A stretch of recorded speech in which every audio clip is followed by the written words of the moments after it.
अमरीकी टैरिफ में इजाफे से पाकिस्तान की बरामदात मुतासिर होने का खदशा। वर्ल्ड बैंक की रवा माली साल पाकिस्तान की मुआशी शरह नमू 3% रहने की पेश गोई। जून 2025 के मुकाबले में पाकिस्तान की GDP ग्रोथ के तखमीने में 0.1% कमी कर दी गई। जारी रिपोर्ट के मुताबिक माली साल 2026-27 के दौरान पाकिस्तान की मुआशी शरह नमू 3.4% तक पहुँच सकती है। हालिया सैलाब के बाद ज़राई शोबे की बहाली से मईशत को सहारा मिलने की तवक्को है।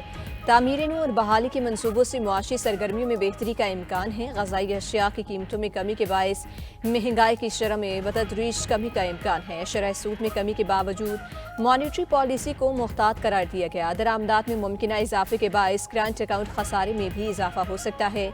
सनती सरगर्मियों में तेज़ी और बैंक कर्जों में इजाफे के आसार नजर आ रहे हैं। 2026 में आलमी मुआशी शरह नमू 2.6% रहने का इम्कान। 2027 में ये बढ़कर 2.7% तक जा सकती है। ये सच है कि कुछ फर्म्स मुल्क से जा रही हैं। हमें तस्लीम करना चाहिए कि टैक्स या एनर्जी कीमत ज़्यादा है, तो ये हकीकी मसाइल हैं। वफाकी वज़ीर ख़ज़ाना मोहम्मद औरंगज़ेब का इस्लामाबाद में पाकिस्तान पॉलिसी डायलॉग से खिताब। कहा कि ड्यूटीज़ को माकूल बनाना और कारोबारी लागत कम करना होगी। टैरिफ इस्लाहात के जरिए पहली बार खाम माल पर ड्यूटीज़ कम की जा रही हैं। टैरिफ में कमी से पाकिस्तान की बरामदात और सनती पैदावार में इजाफा होगा। FBR की तवज्जो टैक्स इकट्ठा करने पर है। टैक्स पॉलिसी को FBR से लेकर फाइनेंस डिवीजन को मुंतकिल किया। गुज़िश्ता साल $38 अरब के तरसीलात ज़र मौसूल हुए और रवां साल $41 अरब के तरसीलात ज़र मौसूल होने की तवक्को है। रवां साल जून तक तमाम हुकूमती अदायगियाँ डिजिटल चैनल्स पर मुंतकिल हो जाएंगी।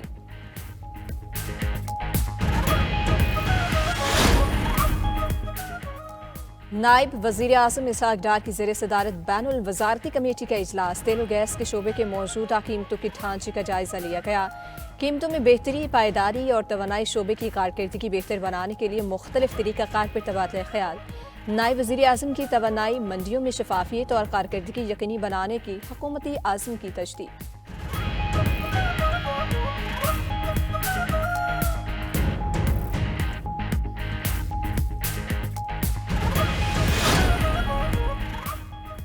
पीपल्स पार्टी का PIA की निजकारी पर तहफ़्फ़ुज़ात का इज़हार। रहनुमा पीपल्स पार्टी शाज़िया मरी ने कहा, PIA की निजकारी हल नहीं, नुकसानात पर तहकीकात करें, जिम्मेदारों को एहतसाब के कटहरे में लाएं। PIA को नुकसान पहुँचाने वालों का एहतसाब होना चाहिए।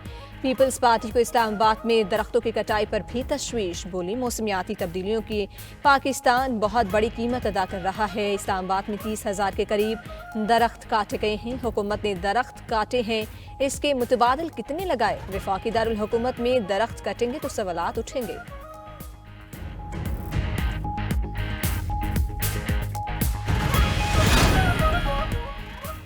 इस्लामाबाद में दरख्त काटने वालों को जवाब देना पड़ेगा। दारुल हुकूमत में भी टैंकर के जरिए पानी सप्लाई किया जा रहा है। माहौलियात के हवाले से तमाम हक़ाइक़ अवाम के सामने लाएंगे। अमीर जमात इस्लामी हाफिज़ नईमुर रहमान का इस्लामाबाद के बल्दियाती ऑर्डिनेंस को चैलेंज करने का ऐलान। कहा कि परवेज़ मुशर्रफ का बल्दियाती निज़ाम इससे 1000 गुना बेहतर था।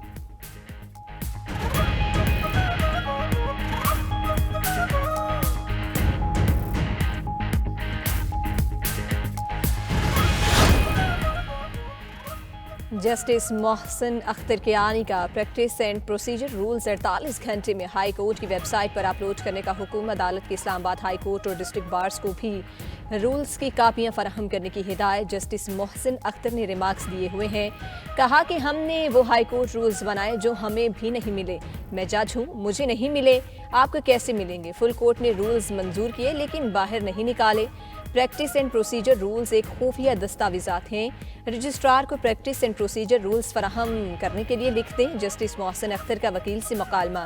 कहा कि हुक्म पर अमल नहीं हुआ तो आप क्रिमिनल प्रोसीजर फाइल कर देना, मैं रजिस्ट्रार को बुला लूंगा। वकील के केस की समाअत 29 जनवरी को मुकर्रर करने की इस्तदा जस्टिस मोहसिन अख्तर कियानी ने रिमार्क्स दिए कि 29 को पता नहीं मैं यहाँ हूँगा या नहीं।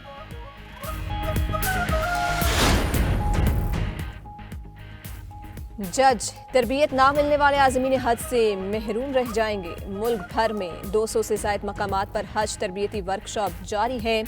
वफाकी वज़ीर सरदार यूसुफ कहते हैं, हज तरबियत मनासिक की दुरुस्त अदायगी और इबादत की कबूलियत के लिए ज़रूरी है। बग़ैर तरबियत हज में गलतियों और बदनज़मी का ख़तरा बढ़ जाता है। तरबियत नज़्म ज़ब्त, सब्र और इज्तिमाई इबादत का शऊर पैदा करती है। हज तरबियत के दोनों मराहिल में शिरकत लाजमी है। पहला मरहला 14 फरवरी तक जारी रहेगा, दूसरा तरबियती मरहला माह रमज़ान के बाद मुनक़िद होगा। वज़ीर आला बलोचिस्तान सरफराज बुगटी से UNFPA की कंट्री रिप्रेजेंटेटिव वाले जबानिया की मुलाकात। आबादी, माँ और बच्चे की सेहत, नौजवानों की फलाह और डाटा पर मबनी पॉलिसी साजी पर तबादला ख्याल। बलोचिस्तान में आबादी से मुतालिक मौसर और मरबूत हिकमत अमली के लिए सूबाई टास्क फोर्स के क़याम पर इत्तफाक। वज़ीर आला सरफराज बुगटी ने कहा, तालीम और सेहत सूबाई हुकूमत की अवली तरजीहात में शामिल है। नौजवान और ख़वातीन की फलाह व बहबूद सूबे की पायदार तरक्की के लिए कलीदी हैसियत रखती है।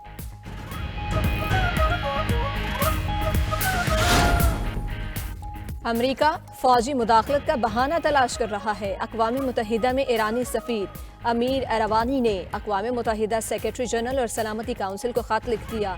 कहा, अमरीकी सदर बैनुल अक़वामी क़वानीन की खिलाफ वर्जी कर रहे हैं। अमरीकी सदर ने सोशल मीडिया पर ईरानी अवाम को एहतजाज जारी रखने और सरकारी इदारों पर कब्जा करने की तरगीब दी, जो ईरान के अंदरूनी मामलात में मुदाखलत है। वो ईरान की खुद मुख्तारी, कौमी सलामती को खतरे में डालने के जिम्मेदार हैं।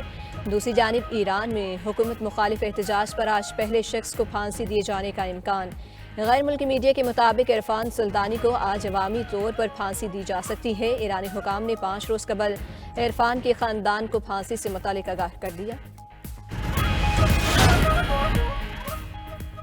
और पाकिस्तान क्रिकेट बोर्ड का ऑस्ट्रेलिया के खिलाफ 3 मैचेस पर मुश्तमिल होम T20 सीरीज के शेड्यूल का ऐलान। मैचेस 29, 31 जनवरी और 1 फरवरी को होंगे। ऑस्ट्रेलियाई टीम 28 जनवरी को लाहौर पहुंचेगी। तीनों मैचेस कज़ाफ़ी स्टेडियम लाहौर में शाम 6 बजे खेले जाएंगे।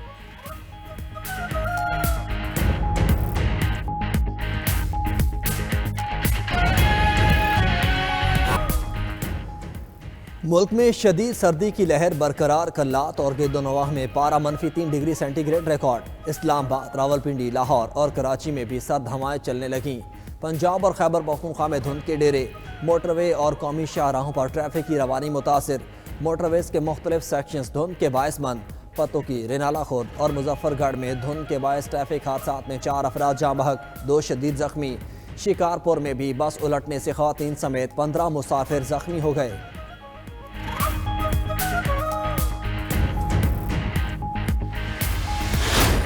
मुकम्मल हो चुकी। कज़ाकिस्तान के वज़ारत तवानाई की बहीरा अस्वद में 2 ऑयल टैंकर्स पर ड्रोन हमलों की तस्दीक। टैंकर्स रूसी साहिल के करीब टर्मिनल पर खाम तेल लोड करने जा रहे थे। वाक़े की तहकीकात जारी।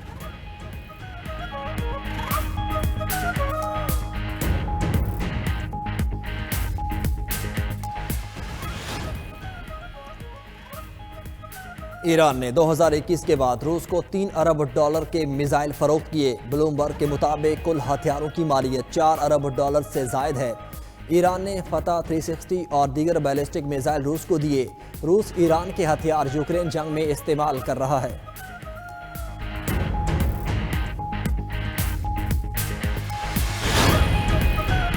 थाईलैंड के दारुल हुकूमत बैंकॉक में मुसाफिर ट्रेन हादसे का शिकार, 22 अफराद हलाक, 80 से ज्यादा अफराद जख्मी। गैर मुल्की मीडिया के मुताबिक हादसा ट्रेन पर गिरने के बायस पेश आया। हादसे में ट्रेन पटरी से उतर गई और आग लग गई।